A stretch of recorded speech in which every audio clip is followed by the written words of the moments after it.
Bonjour à toutes et à tous et bienvenue pour un nouveau numéro de Metal Missile et Plastic Gun. Aujourd'hui, suite et fin du petit cycle consacré à Albator, le corsaire de l'espace. Donc nous allons voir une troisième partie consacrée au matériel dont dispose Albator et ses fidèles pirates. Alors c'est quand même là aussi très étrange, comme l'ensemble de cette série consacrée à Albator, c'est que ce sont des jouets que vous avez vus dans l'animé, mais pas tout à fait. Donc c'est ça qui est intéressant, nous allons continuer la découverte. Donc nous avons ici ce que l'on appelle sous notre beau soleil des lanceurs spatiaux. Donc il y a deux lanceurs spatiaux parce qu'il y a deux types différents de chasseurs lancés par ces lanceurs. Donc nous allons commencer par le premier, le modèle 1, donc on retrouve le packaging habituel, hein, notre ami Albator, et puis une photo du jouet sur fond de ciel étoilé. Donc ouvrons la bête. Donc dans un premier temps, nous sortons le module spatial en lui-même. Donc vraiment très bien réalisé, qui évoque des particularités technologiques graphiques chères à Leiji Matsumoto, c'est-à-dire ce genre de terminaison striée, les lumières, il y en a, le fameux Jolly Roger d'Albator, c'est vraiment bien, c'est marqué module 1 dessus, donc tout ça est très sympa. La phase suivante, c'est de mettre les chenilles qui permettent à ce lanceur de se déplacer. Donc vous avez 4 chenilles à l'intérieur de la boîte, que vous fixez très facilement, sans vous tromper, de manière à ce que l'on voit les roues, voilà. Et 4. Ensuite, nous passons au pilote. Ici, nous avons le capitaine Albator dans son scaphandre spatial prêt à combattre. Donc, il y a pas mal de petits accessoires qui vont avec ce petit personnage qui est articulé aux épaules. La tête peut tourner et puis les jambes sont articulées aux genoux et même un peu à la cheville. Étant donné l'époque et puis surtout la taille, c'est quand même assez remarquable. Donc nous avons ici Albator. À l'intérieur de son air scoop que nous allons voir tout à l'heure, nous avons des petits accessoires qui vont sur Albator. Alors là aussi, c'est quand même important de le préciser, ce sont des accessoires extrêmement précis et fidèles à la série animée. C'est-à-dire qu'il me semble que dans le premier ou dans le deuxième épisode d'Albator 78, Albator aborde un spatio-cargue. Ils sont donc tous revêtus du scaphandre spatial qui présente exactement les mêmes caractéristiques que ce jouet est vraiment minuscule. Donc il y a un backpack qui permet la propulsion. Ici nous avons aussi deux croix de propulsion à disposer sur chaque jambe du personnage. Donc c'est très réaliste puisque nous sentons bien que ça propulse les persos par propulsion très courte comme dans la réelle conquête spatiale. Et ben là l'idée est la même. Et puis nous avons aussi la fameuse épée laser d'Albator. Et là aussi, aux hanches du personnage, nous avons un petit trou qui nous permet de mettre ce sabre laser à la ceinture. Nous disposons ainsi d'un Albator armé de pieds en cap, prêt à procéder à différents abordages. Ensuite, le principal, l'air scoop, un chasseur monoplace. Et là aussi, la forme et le design est parfaitement respecté. Donc le jouet, c'est vraiment ce que vous voyez dans le dessin animé. Et ça aussi, c'est très sympa.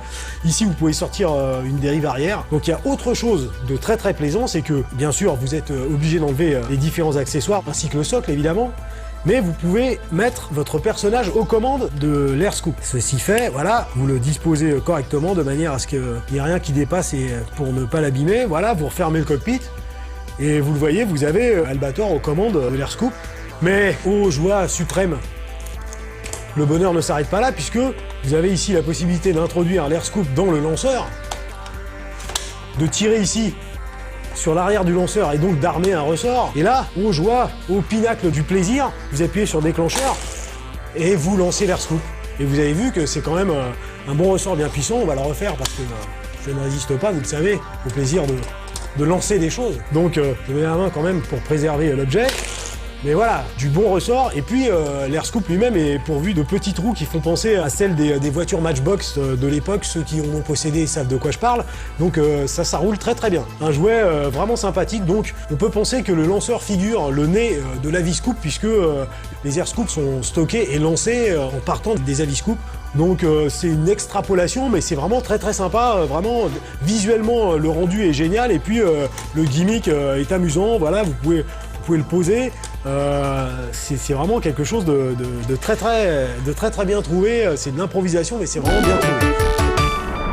Maintenant nous allons voir le modèle 2, même principe du module lanceur, même chose, vous pouvez l'équiper de ses chenilles, et nous disposons d'un deuxième lanceur. Donc comme vous pouvez le constater, les autocollants sont différents, donc ça c'est bien aussi, ça personnalise le jouet. Le module 1 est rouge et le module 2 est bleu.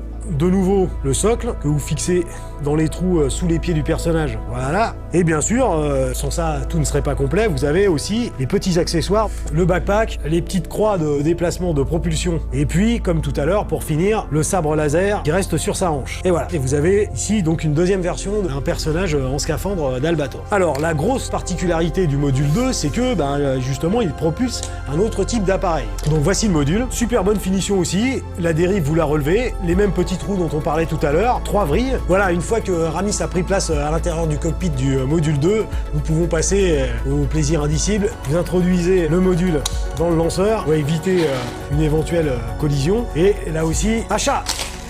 Et voilà. Et il roule de manière un peu moins enjouée que son camarade, mais c'est quand même pas mal.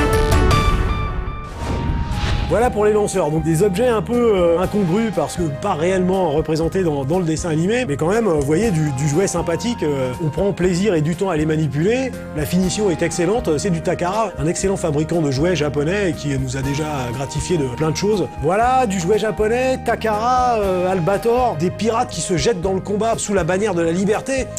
Les jouets sont quelque chose de beaucoup trop sérieux pour être confiés aux enfants.